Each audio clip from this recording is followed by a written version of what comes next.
Hello everyone, I am Dr. Ahmed D. Abdulwahab and this is Highlights in Radiology.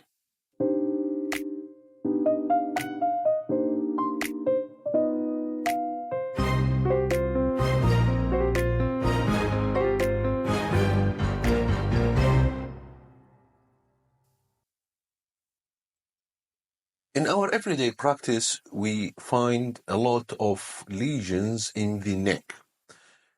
Some of them are cystic, so the cystic lesions are more common, especially in kids. We see a lot of cystic lesions in children. So if you are interested in knowing what's the differential diagnosis of the cystic lesions that we see in general and in children in particular, watch this episode.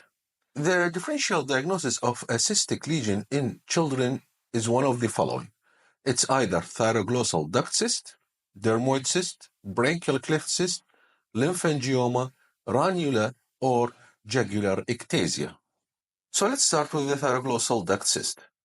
Thyroglossal duct cyst is a common lesion in children, and it can be seen anywhere from the base of the tongue to at the level of the foramen cecum to the level of the thyroid gland.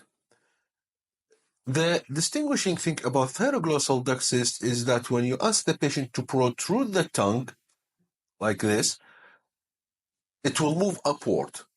Or also during swallowing, if you ask the child to swallow, the cyst will move and go back to its location.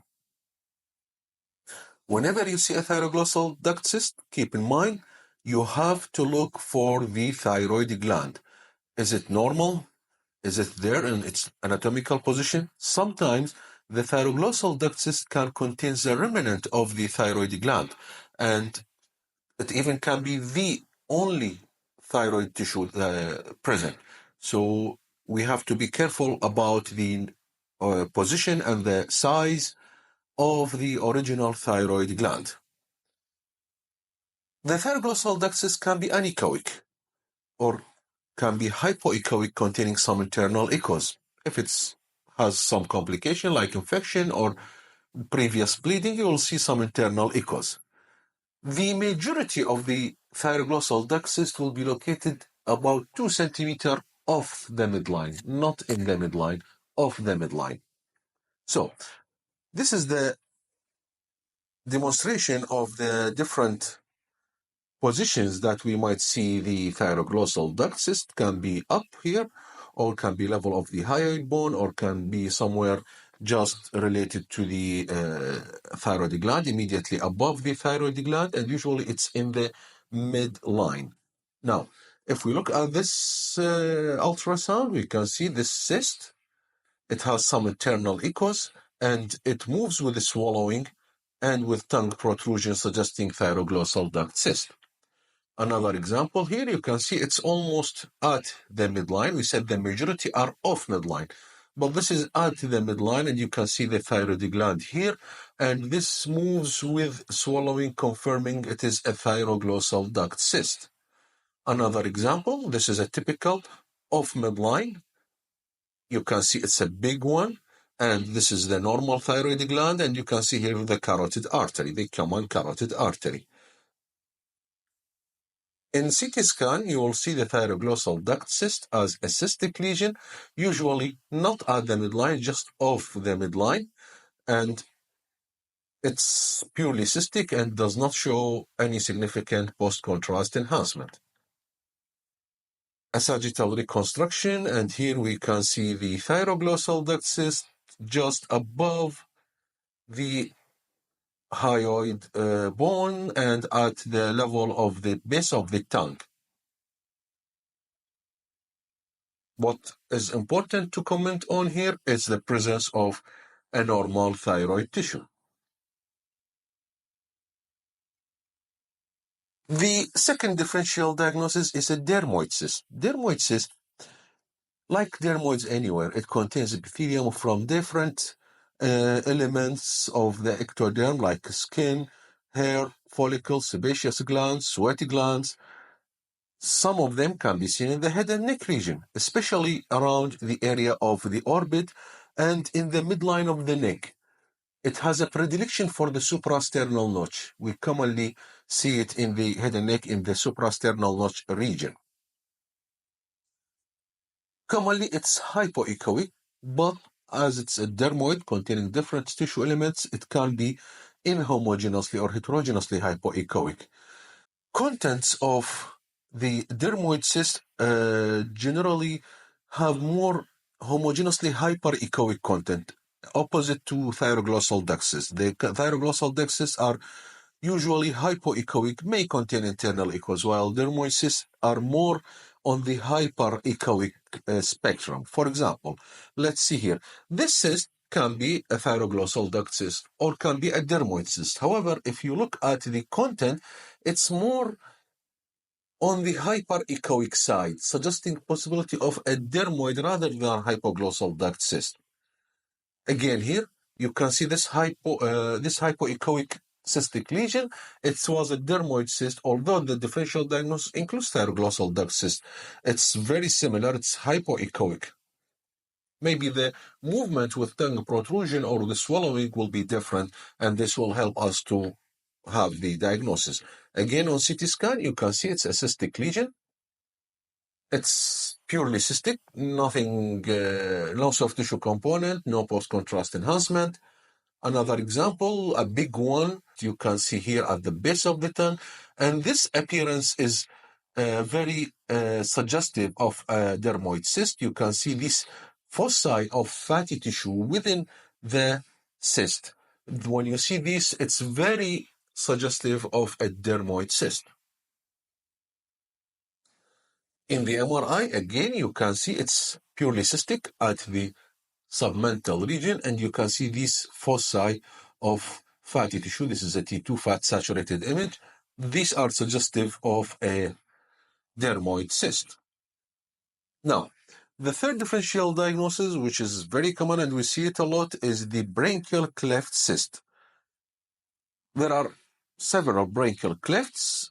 Most commonly, the second brachial cleft will leave remnants in form of brachial cleft cyst or fistula. The cysts that are at the level of the thyroid gland usually are remnants from the third or fourth brachial clefts. Okay, the second brachial cleft usually results in cysts remnants in around 75%, or a sinus or a fistula in 25%. So most commonly it's a cyst, but can present with sinus or fistula, which usually presents as a painless mass, sometimes appears suddenly after internal hemorrhage, where the cyst is small, it cannot be palpated, and then hemorrhage happens in the cyst, and then suddenly it appears. Again, it can be a brachial cleft cyst. Where do we see the second brachial cleft cyst? Usually around the anterior border of the sternocleidomastoid muscle, and it's just lateral to the common carotid artery. This is typical anatomical location.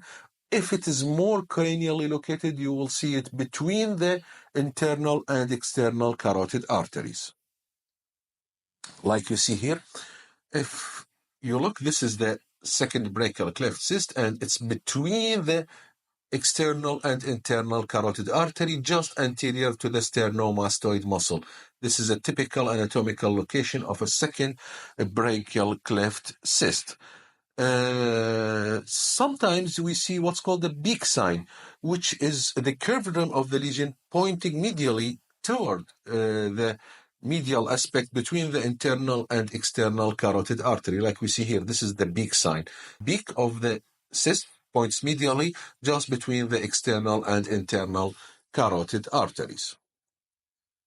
On ultrasound, they contain internal echoes, which is caused by debris, which are usually cholesterol crystals, and it's usually compressible.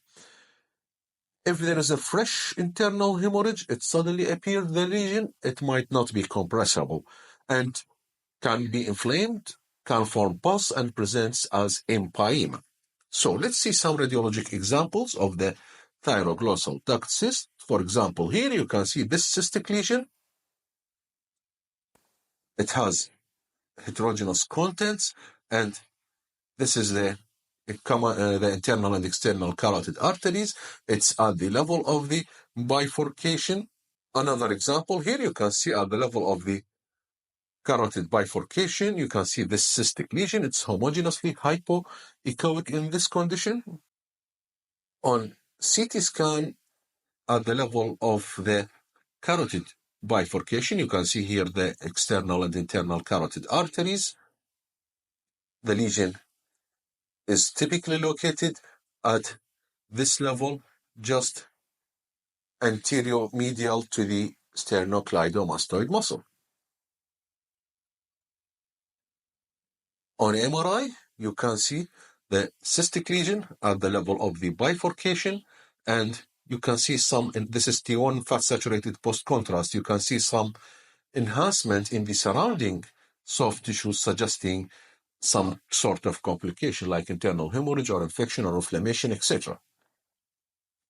On the sagittal reconstruction, you can see this is the cystic lesion just at the level of the carotid bifurcation.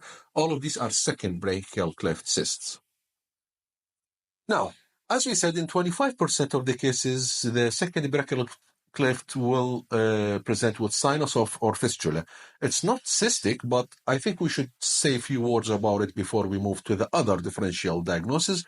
If it's a sinus, it has a blind ending tract present at the anterior, just opening at the anterior border of the sternomastoid muscle. While if it's a fistula, it has two openings. The first one is anterior to the sternomastoid, and the second opening is just deep at the level of the tonsillar fossa. And by ultrasound, you can see the fistula and we can travel cranially, but usually it's not possible to see the internal end of the fistula. For example, if we do a fistulogram, we just cannulate the external opening and inject some contrast. You'll see the contrast extravasating at the level of the tonsillar fossa. Now, let's talk about lymphangioma. Lymphangioma, it's a cystic lesion. Majority is in young children. In the posterior part of the neck, the lymphangioma has one or more larger cysts. In the anterior part of the neck, usually it composed of innumerable small cysts, and they may infiltrate deeply into the neck and into the mediastinum. They are so small and so multiple, they can look like a mass. Sometimes we call it hygroma coli. Lymphangioma is the same thing. If the cysts are large, they will be just a cyst. Anechoic may contain some debris. If they are microcystic, they can be hyperechoic. You see it as a hyperechoic mass due to multiple microcysts. On T1 weighted images, on MRI, the contents will have variable signal intensity. On T2, usually it have a high signal intensity, while on contrast injection, the wall will show some contrast enhancement. For example, let's see here, this is an example of the anterior neck cystic lesion that is cystic hygroma. You can see there is a large cyst, which is anechoic, containing some debris here and there. Another example of a cystic hygroma, you can see it's large, so it's hypoechoic with internal debris, suggesting cystic hygroma, especially in a child. On MRI, you can see on T1 without contrast, the contents of the lesion are variable signal intensity. In this case, it's slightly hyperintense, maybe not as much as the fat, but it is hyperintense. And on post-contrast, the contents will show peripheral wall enhancement, the cysts.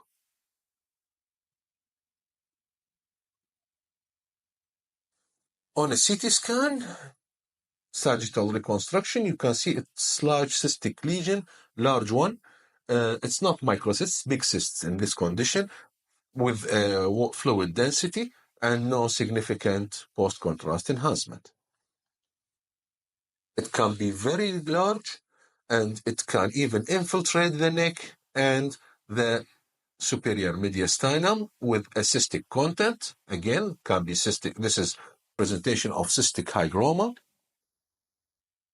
Now, The other differential diagnosis is a ranula. Ranula basically is an obstructed sublingual salivary gland. So when the sublingual salivary gland gets obstructed, it will form a cystic lesion, usually at the floor of the mouth, and you can see it by inspection of the oral cavity if it's large enough. You just see it by naked eye, and can also extend through or over the mylohyoid muscle. And this is what, like here, and we call it plunging ranula, and present as submental or submandibular mass. As we can see here, this is the tongue, and you can see the cystic lesion just at the floor of the mouth, which in this case is typical location and appearance for a ranula. On a CT scan, you can see here, it looks like the dermoid without the hypodense content of the fatty tissue. If you remember, we said the content should contain some hypodense globules, and it's at the floor of the mouth, just at the inferior to the tongue. This is the tongue. This is a ranula. Another example. In this case, you can see the ranula going longitudinally along the floor of the mouth. On an MRI, it has typical cystic appearance of a T2 hyperintense signal.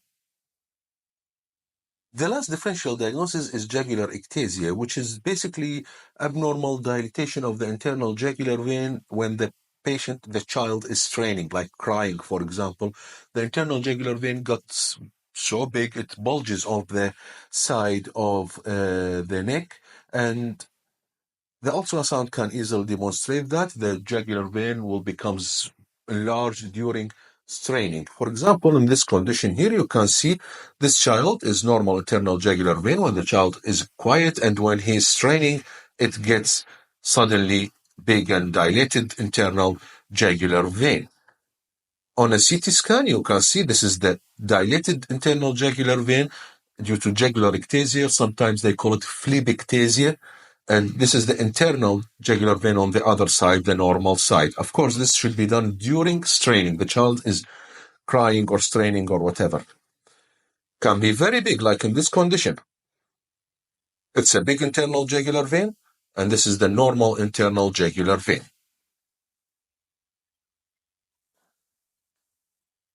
This was all for today. I hope that you found it beneficial.